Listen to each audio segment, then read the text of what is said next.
27 мая 2017 года мне позвонил человек Амурбека Текебаева и попросил встретиться. Мы встретились. Этот человек говорит мне: Амурбек Черкешевич хочет, чтобы вы дали юридический анализ его дела. Я говорю: это ошибка. Ему это ничего не даст. Этот человек говорит: тогда вы должны объяснить это Чинаре Джакубековой и Талайкуль Тактакуновой. Моя задача лишь организовать вашу встречу с ними. Я говорю: хорошо, где и когда я смогу с ними встретиться? Этот человек говорит: в любое время, в любом месте, которое вы выберете вы. Я говорю: хорошо, тогда послезавтра, 29 мая 2017 года, в 10 часов утра, на 3-м этаже вот этого здания, в кафе. Но после того, как мы расстались, я подумал, что в этом кафе должны быть установлены видеокамеры. Поэтому в последний момент я изменил место встречи на маленькое кафе напротив, через дорогу. Думаю, что там нет видеокамер. Но там тоже оказалась видеокамера, я заметил ее после встречи. Это важно потому, что Талайкуль Тактакунова, она пришла одна на встречу, говорит, что за ней постоянно ведется слежка со стороны ГКНБ. Это значит, она могла провести хвост. Хвост мог снять запись с той видеокамеры, и ГКНБ мог знать содержание нашей беседы и тем, что она закончилась тем, что Талайкуль Тактакунова предложила мне $500 в месяц и взяла со стола мой дневник и вписала в него свой номер телефона и сказала мне: если надумаете принять мое предложение, то звоните мне.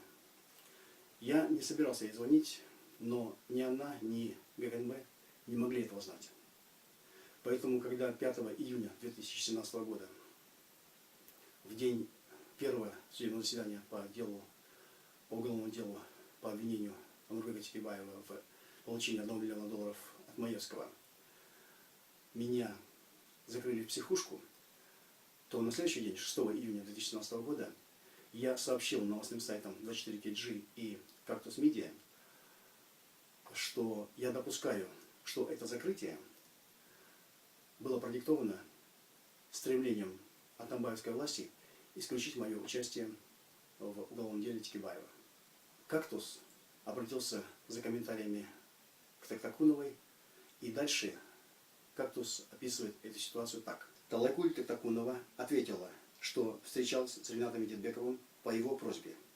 Он сам просил представлять интересы моего подзащитного. Я сказала, что сообщу Амурбеку Черкешевичу. Он требовал личной встречи с ним, но я сказала, что встречи со мной достаточно, так как я представляю его интересы. Потом узнала стоимость его услуг. Это очень дорого.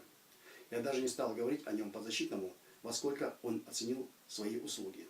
После того, как 8 июня 2017 года меня выпустили из психушки, я говорил своим знакомым: очень важно правильно ставить вопрос, потому что правильно поставленный вопрос содержит половину правильного ответа. Например, если мои верхние соседи по переулку создали конструктивный дефект в сточной канализации нашего переулка для лучшего отвода своих стоков за счет торможения наших, и я требую от них устранить этот дефект, а до его устранения чистить все заторы, вызываемые этим дефектом, я требую решить вопрос с позиции правды. Если же мой верхний сосед, который страдает от этого засорения не меньше моего, говорит мне: да ладно, не надо их трогать, этих соседей, виновников, давай сами будем чистить канализацию. Он хочет решить вопрос с позиции выгоды, потому что ему важно лишь, чтобы работала канализация. То есть любой вопрос решается лишь с одной из двух позиций. Либо с позиции правды, либо с позиции выгоды. И с той, и с другой позиции Текебаев должен был подтвердить, что это он обратился ко мне за помощью. С позиции правды, потому что так оно и было на самом деле, а с позиции выгоды, потому что он с самого начала заявлял, что его уголовное дело – это политическое дело. А что может лучше доказывать политический характер дела, если не то, что в отношении политика возбуждает уголовное дело, он обращается за юридической помощью к адвокату, а в день первого судебного заседания по уголовному делу этого адвоката бросают в психушку. почему он не решил вопрос ни с позиции правды, ни с позиции выгоды. Мне отвечали, потому что Текебаев не понял выгоду от признания того, что он обратился к вам за помощью. Это не совсем точный ответ. Я же говорю, важно правильно ставить вопрос. Правильно поставленный вопрос содержит половину правильного ответа. Если любой вопрос может решаться только либо с позиции правды, либо с позиции выгоды, а Текебаев не подтвердил то, что он обратился ко мне за помощью, то есть не решил вопрос с позиции правды, значит, он решил этот вопрос с позиции выгоды. Другое дело, как он видел для себя эту выгоду. Поскольку Токтакунова говорит, что общение с нею заменяет личное общение с Текебаевым, то слова, сказанные ею Кактусу, были словами самого Текебаева. На подсознательном уровне читателей Кактуса эти слова должны были работать так. Я, Амурбек Черкешевич Текебаев, совершенно спокоен, потому что я не совершал никакого преступления. Поэтому я не рыщу по стране в поисках хороших адвокатов. У меня уже есть адвокаты, они работают над моей защитой. Остальные адвокаты, включая Медбекова, становятся ко мне в очередь в надежде на то, что я окажу им честь и позволю им себя защищать. Потому что я, Амурбек Черкешевич Текебаев, совершенно спокоен. Потому что я не совершал никакого преступления. Эти слова показывали, что даже в момент начала судебного разбирательства по его уголовному делу для Текебаева было гораздо важнее убедить публику в том, что он не совершал преступления, чем просто пойти в суд и доказать это по установленным правилам. Именно на эту ошибку я указывал Токтакуновой на встрече, но она не поняла и назвала все сказанное мной на встрече котом в мешке. Но поскольку все же она предложила мне $500 в месяц и записала мне свой номер телефона, это значило, что Текебаев просто хотел, чтобы я стал еще одной говорящей головой в его пользу, в дополнение тем к 50, которые пришли к нему на процесс в качестве его свидетелей. Не случайно государственный обвинитель на суде после допроса этих свидетелей попросил суд остановить допрос по мотиву, что все они говорят одно и то же. Обвинитель был прав, потому что доказательственное значение показаний тех свидетелей было равно нулю. Например, все они говорили, что 13 мая 2010 года Текебаев не мог встречаться с Маевским, потому что он был очень занят в тот день. Но любая встреча не является вопросом занятости участников, а является вопросом факта. Если Текебаев встречался с Маевским 13 мая 2010 года, то отрицание этого факта ставило под угрозу всю защиту Текебаева. Признание факта не доказывало обвинение, потому что вхождение любого лица во временное правительство обязывало его в тот момент прилагать все усилия для поиска средств, в которых так нуждалась республика, обескровленная Усиновыми и Бакиевыми, для строительства новой жизни после победы революции. А если Текебаев не встречался с Маевским, тогда зачем нужны были эти 50 свидетелей с их виртуальными показаниями? И последовавшие затем раскаяния публичные Азимбека Бекназарова о том, что он якобы покривил душой ради Текебаева. Ошибка Текебаева состояла в том, что он заменил стандартную юридическую защиту политическим пиаром. Вот эта графа, это уголовное дело в отношении Текебаева. Это политическая защита Текебаева. Во время судебного процесса в июне 2017 года равное 50. После выхода в феврале 2016 года президента Сооронбая Жээнбекова из-под влияния экс-президента Алмазбека Атамбаева равное +1 к 51. После помещения в июле 2016 года Текебаева в больницу на обследование равное +2 к 52. Это юридическая защита Текебаева. По 5-бальной шкале оценки если верить моему только что сделанному анализу, всегда равная нулю. В ней до сих пор нет ничего нового.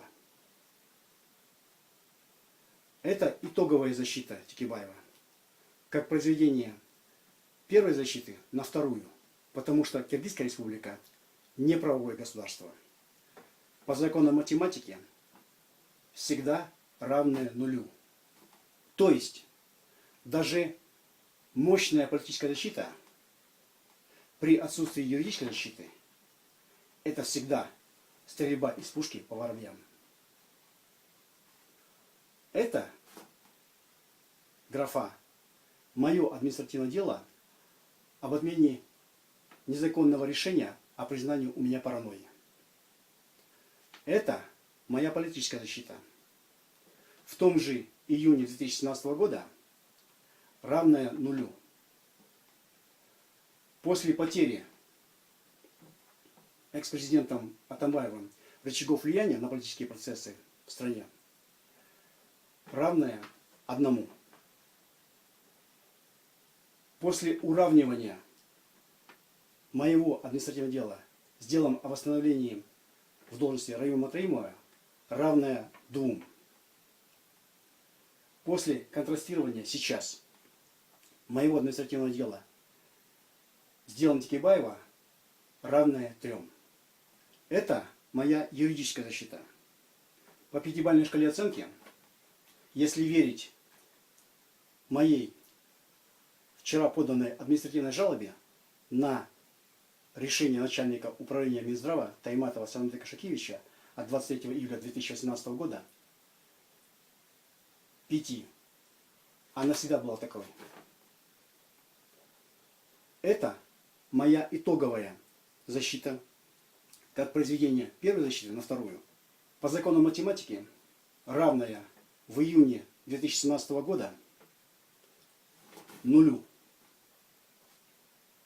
То есть даже отличная защита юридическая при отсутствии политической защиты — это всегда глаз вопиющего в пустыне. Поэтому меня и закрыли в психушку в июне 2017 года на 3 дня. После утраты президентом Атамбаевым рычагов влияния итоговая защита моя равная 5. То есть, если еще в январе 2018 года судьи Первомайского районного суда города Бишкек Эрнисулу, Айбек и Садыков принимали заведомо неправосудные решения в отношении меня по лживым обвинениям моих соседок о совершении мной мелкого хулиганства по другому делу, по делу об административном правонарушении, по другим делам, по делам об административных правонарушениях, то уже в феврале 2018 года, когда экс-президент потерял свои рычаги влияния, городской суд Бишкекский городской отменил все эти решения. Пусть маленькая политическая защита, но она появилась, она дала свой результат. После уравнивания моего дела с делом Раима Матраимова равная 10. То есть, если новая власть применяет в отношении отдельных людей законные решения вопроса, то я прошу точно такой же подход применить и ко мне. За счет этого вырастает итоговая защита моя, за счет этого уравнивания, до 10. А после моего контрастирования дела с делом Текебаева, увеличивающееся вот сейчас, оно увеличится до 15. При дальнейшем сопротивлении власти законному решению по моему административному делу, давление на власть будет только возрастать до тех пор, пока власть не примет законное решение по моему делу, либо она не будет заменена на новую власть в связи с ненадлежащим исполнением своих обязанностей. Какой вывод из всего этого должно сделать гражданское общество? Если вы не принадлежите к президентскому окружению, то ваша законная позиция никогда не увенчается успехом, если вы не помножите ее хоть на какую-то политическую защиту. Как недавно сказал Албек Ибраимов, про тех, кто должен был его задерживать, они боятся только народа. Потому что любая политическая защита – это всегда обращение к народу в той или иной степени. Это призыв к народу стать на вашу сторону. Но если у вас нет юридической защиты, либо вы ее не показали, то любое ваше обращение к народу – это есть попытка раскачать ситуацию в стране.